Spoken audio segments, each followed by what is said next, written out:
Assalamualaikum warahmatullahi wabarakatuh.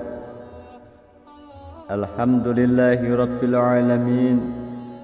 Assalatu wassalamu ala asrafil anbiya'i wal mursalin Sayyidina wa maulana Muhammadin wa ala alihi wa ashabihi ajma'in. Anak-anakku dimanapun berada, yang saya cintai, yang berbahagia, Alhamdulillahi rabbil alamin. Hari ini kita lanjutkan kembali materi pelajaran kita dengan tema semua bersih, hidup jadi nyaman.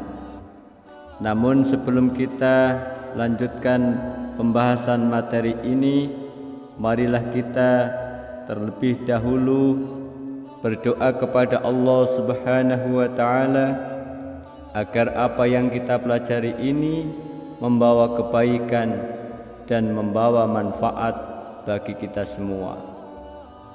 Mari kita berdoa. A'udzu billahi minasyaitonir rajim. Bismillahirrahmanirrahim. Raditu billahi rabba wa bil islami dina wa bi Muhammadin nabiyya wa rasula. Rabbi zidni ilma warzuqni fahma. Anak-anak, hari ini tema kita tentang kebersihan, yaitu semua bersih, hidup menjadi nyaman. Sebagaimana agama kita sangat memperhatikan tentang kebersihan ini. Kebersihan merupakan salah satu kebutuhan pokok yang tidak bisa dihindari dalam kehidupan sehari-hari. Tidak akan terwujud kenyamanan tanpa adanya kebersihan. Kebersihan di sini meliputi kebersihan diri sendiri, badan kita sendiri, pakaian, lingkungan, dan lain sebagainya.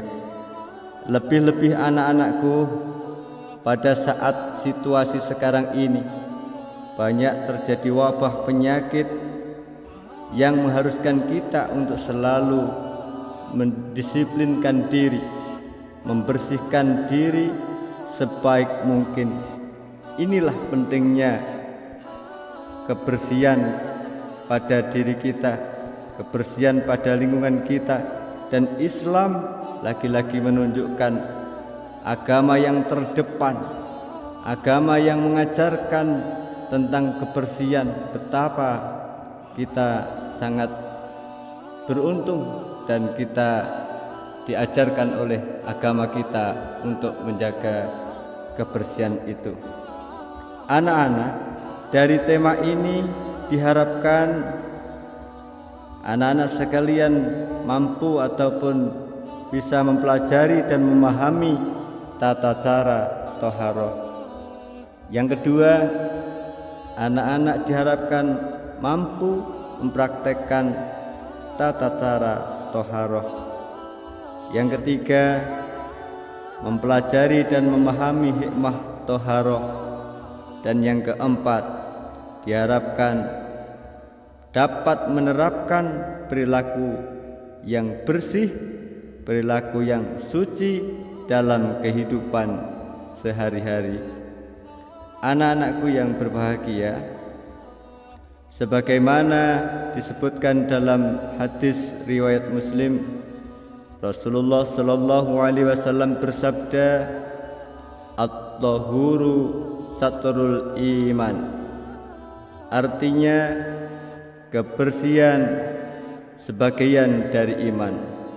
Hadis riwayat Muslim. Begitu juga dalam Al-Quran ditegaskan, Allah Subhanahu wa taala berfirman, A'udzu billahi minasyaitonir rajim.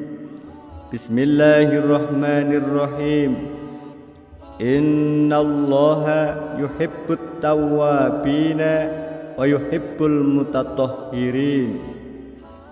Artinya sesungguhnya Allah menyukai orang-orang yang bertaubat dan orang-orang yang menyucikan diri. Quran surat Al-Baqarah ayat 222. Kemudian Rasulullah sallallahu alaihi wasallam juga bersabda, la yaqbalullahu sholata bighairi tahurin. Artinya Allah Subhanahu wa taala tidak akan menerima salat seseorang yang tidak dengan bersuci. Hadis riwayat Muslim. Dari ayat dan hadis ini sekali lagi menunjukkan betapa pentingnya kebersihan. Bahkan banyak sekali ibadah yang tidak sah, tidak diterima oleh Allah Subhanahu wa taala kecuali kita dalam kondisi, dalam keadaan suci dan bersih. Nah, selanjutnya apa yang harus dibersihkan itu?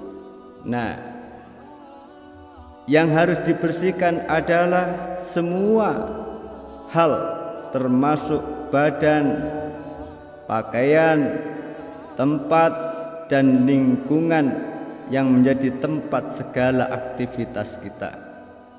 Lebih-lebih tempat yang kita gunakan untuk melaksanakan ibadah sholat. Lokasi ibadah ini harus suci dari najis dan bersih dari segala kotoran. Ya, dengan demikian pasti akan menjadi lebih sempurna dan bermakna ibadah kita. Anak-anak sekalian yang berbahagia, kita lanjutkan tentang apa yang dimaksud dengan thaharah itu. Thaharah berasal dari kata at-tahur yang berarti kebersihan atau bersuci. Sedangkan menurut istilah thaharah artinya kegiatan bersuci dari hadas dan najis. Sekali lagi, thaharah artinya kegiatan bersuci dari hadas dan najis, yaitu sebuah aktivitas, sebuah pekerjaan. Ya, untuk apa? Untuk bersuci dari apa? Dari hadas dan najis. Nah ini, sekali lagi, bersuci dari apakah itu? Dari hadas dan najis. Apakah hadas?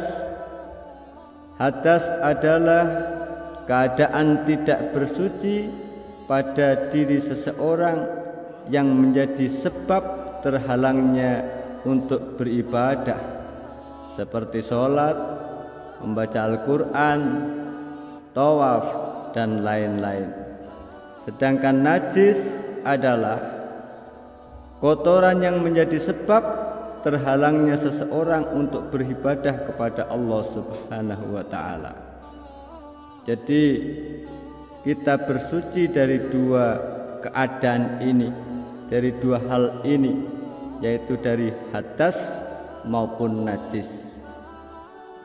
Anak-anak pasti sudah bisa membedakan ya. Kalau hadas itu sederhananya membatalkan wudhu. Kalau najis tidak membatalkan wudhu, tapi membatalkan sholat. Jadi begitu.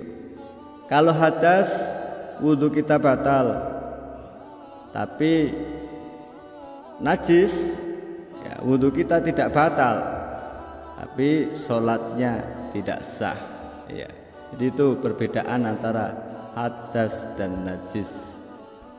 Anak-anak sekalian, selanjutnya apa saja alat-alat yang bisa digunakan untuk bersuci itu? Nah, banyak sekali dari berbagai macam literatur, anak-anak bisa mendalami dan memperluas wawasan juga referensi. Banyak sekali alat-alat yang bisa digunakan untuk bersuci. Di antaranya adalah air. Pertanyaannya, apakah semua air itu bisa digunakan untuk bersuci?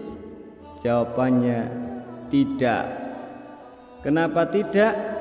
Karena tidak semua air itu suci dan mensucikan. Berarti hanya air yang suci dan mensucikan yang bisa digunakan untuk bersuci. Air apakah itu? Air itu disebut dengan air mutlak. Apa saja? Di antaranya adalah air hujan, air sumber atau mata air, kemudian air salju, kemudian air embun, air laut, ya, itu adalah beberapa air yang suci sekaligus mensucikan. Jadi tidak semua air itu bisa digunakan untuk bersuci, walaupun toh air itu juga suci, ya. Apa ada air yang suci tapi tidak mensucikan? Banyak. Di antaranya adalah air yang mustakmal. Air mustakmal itu suci tapi tidak mensucikan. Air minum itu suci tapi juga tidak mensucikan. Yang dimaksud di sini adalah air minum yang sudah berubah warna dan rasanya. Yang manis-manis itu semisal dawet, es teh, itu suci tapi tidak mensucikan. Boleh diminum? Boleh. Halal, tapi itu adalah air yang bukan digunakan untuk bersuci. Anak-anak sekalian, selanjutnya alat yang bisa digunakan untuk bersuci adalah debu yang bersih. Ini nanti penggunaannya adalah untuk tayamum, ya. Kalau debu ini digunakan untuk tayamum. Kemudian alat-alat lagi yang bisa digunakan untuk bersuci adalah benda-benda yang dapat menyerap kotoran. Di sini dimaksudkan benda itu adalah benda yang keras, benda yang bisa digunakan untuk menyerap kotoran, yaitu digunakan untuk istinja.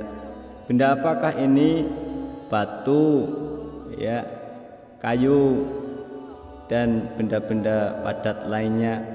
Batu bata boleh, ya. Batu kali juga boleh, ya. Itu bisa menyerap kotoran dan bisa digunakan untuk bersuci. Nah, anak-anak sekalian, sedikit kita lanjutkan lagi tentang hadas. Jadi tadi sudah kita singgung, hadas itu adalah keadaan seseorang yang tidak suci, tidak punya suci, sehingga menghalangi seseorang itu untuk beribadah kepada Allah Subhanahu wa taala. Nah, hadas itu dibagi menjadi dua, hadas kecil dan hadas besar. Nanti mungkin pertemuan ini kita cukupkan sampai pembahasan tentang hadas ini. Bagaimana bersuci dari hadas kecil? Nah, bersuci dari hadas kecil adalah dengan cara berwudu dan tayamum. Kemudian bagaimana bersuci dari hadas besar? Bersuci dari hadas besar juga dengan mandi dan tayamum. Kalau hadas kecil tadi dengan wudu dan tayamum, kalau hadas besar bersuci dengan mandi dan tayamum. Bagaimana cara wudu? Bagaimana cara tayamum? Bagaimana cara mandi? Kemudian hal-hal apa saja yang menyebabkan kita hadas kecil, hal-hal apa saja yang menyebabkan kita hadas besar, insya Allah akan kita bahas pada pertemuan yang akan datang. Demikian anak-anak sekalian, terima kasih atas perhatiannya. Sampai jumpa lagi. Usikum wa nafsi bitaqwallah. Wassalamualaikum warahmatullahi wabarakatuh.